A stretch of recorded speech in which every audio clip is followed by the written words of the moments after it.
cold shoulder. Like after the fist bumps go out, these two deadlock focus in the screen about that business. It's, what did he just say? And the Christmas stage too, let's go. Oh, I forgot about the Christmas. I have to go update my console. So yeah, in this matchup alone, you're looking at trying to navigate this space, being able to interrupt with your, you know, just continue pressure on knockdown. It's going to be so important for Smoke to remain close because that stand one, I mean, you're going to be ready, and every time you do get called out for your down back two, it's going to be upwards of 400 damage. This is your time to press right now, too, for BigDaddyG. You got that poke in on Sento. It's time to lock Showoff down.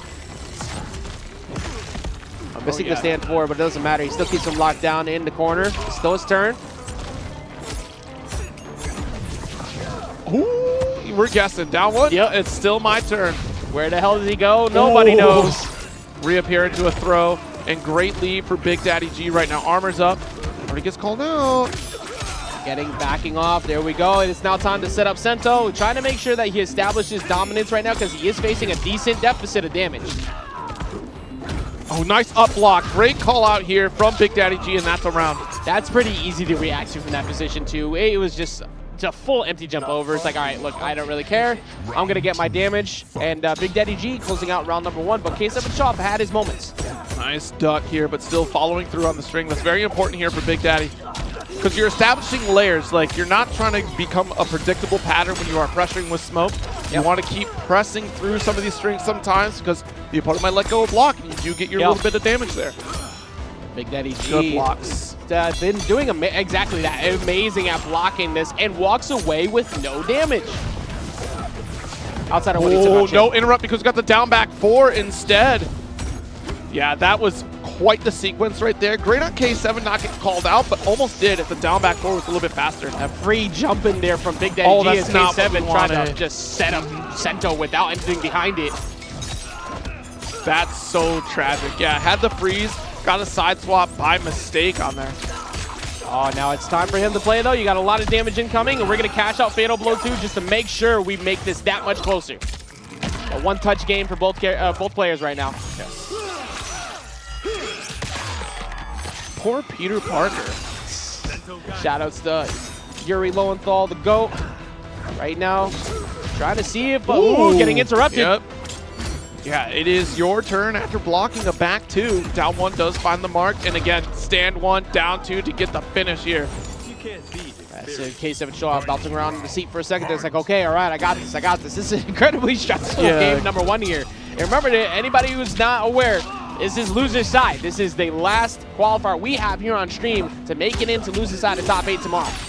So here's the difference maker here. That pressure while invisible, it's almost non-existent. Like it's almost as though like K7, or not K7, Big Daddy is waiting for K7 to try to reach because we're low blocking anyways, and we're going to steal the turn because we know that your button is going to be minus. Yep. Right now, this is well, minus less activity for you. There's no time for you to play. You got a couple flawless blocks in there, but it just never ends. That's what's so strong about Kenshi. At certain points, you can have rounds that are just that dominant. I guess probably, honestly, from what we've seen on stream, that was the best individual round from K7 Showoff we've seen so far. Oh, yeah, yeah. Or leaps and bounds, like absolutely aggressive. The damage output, again, just being the key factor here. Still committing to that string, getting that punish. Not going to whiff on me. It's now time to play. We're going to cash out. I think we're going for the 400 variant version here. Yep. All right, now where do we go? No. Keeps it at the mids, and we get the corner carry, and he's going to reset him as well.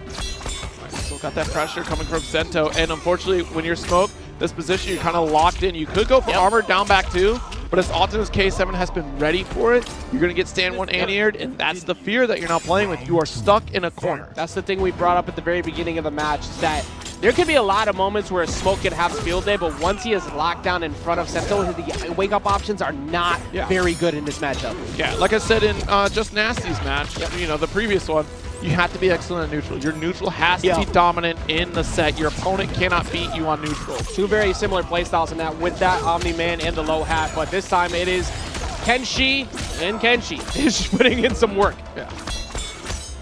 More pressure coming through. Tried to open up right there, but Big Daddy gets called up by stand 1 from K7. Just stand one into the throw. Now you got to think about that throw once again, but this patience from K7, Showoff throwing through, and even there too, just constantly getting these poke hits. But now this is your time to play. You don't cash out that bar, you just make sure you get the corner here. Oh.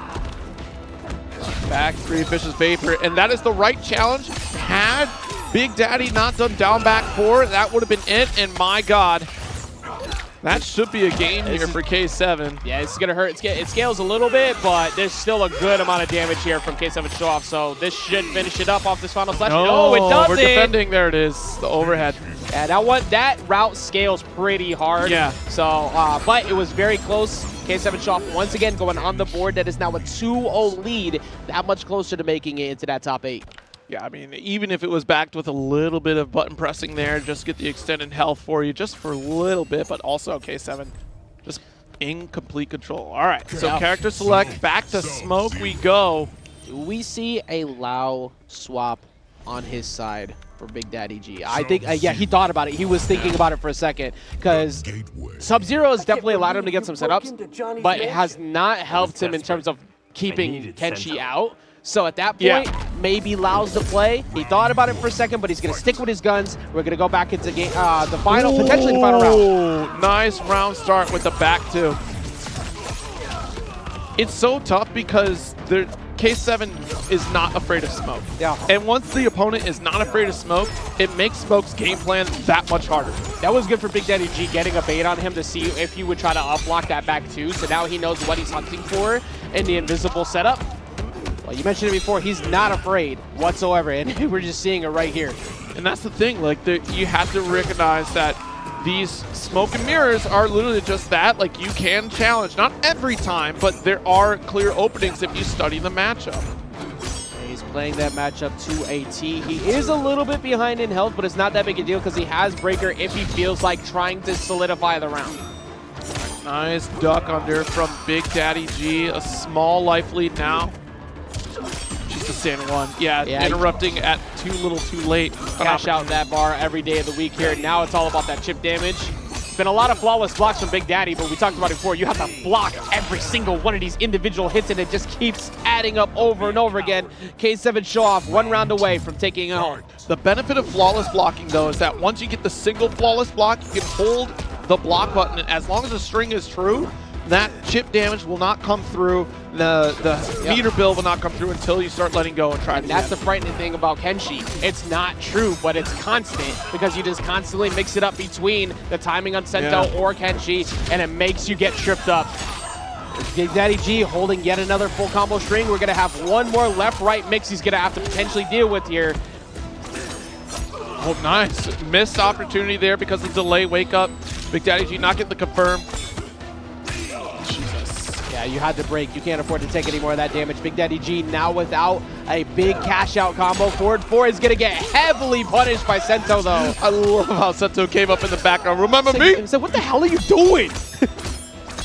And this is looking like near checkmate situation here. There's no meter on deck, and there's nothing you can do, as that's going to be a W going for K7 Showoff, taking it 3-0 as our last qualifier on stream to make it into top 8. Yeah, so that loser side qualification goes to K7. And in the background, we did get a couple more matches taken care of here. So King Gambler versus Abyss. King Gambler does advance loser side 3-1 over Abyss. And then, of course, Pulse versus Forever King in the background. 3-1 victory to Pulse, making it into loser side top 8. Yes. Incredible stacked event. Actually, I didn't even realize Forever King was in the bracket at that point because that's how crazy this bracket was. So many people who were contenders we assumed to just take it all home, getting sent down to losers early, and some of those rounds we missed in top 32. Yeah. But, you know, shout outs to everybody again who got into 9th place. You got Abyss, Rebel, BigDaddyG, and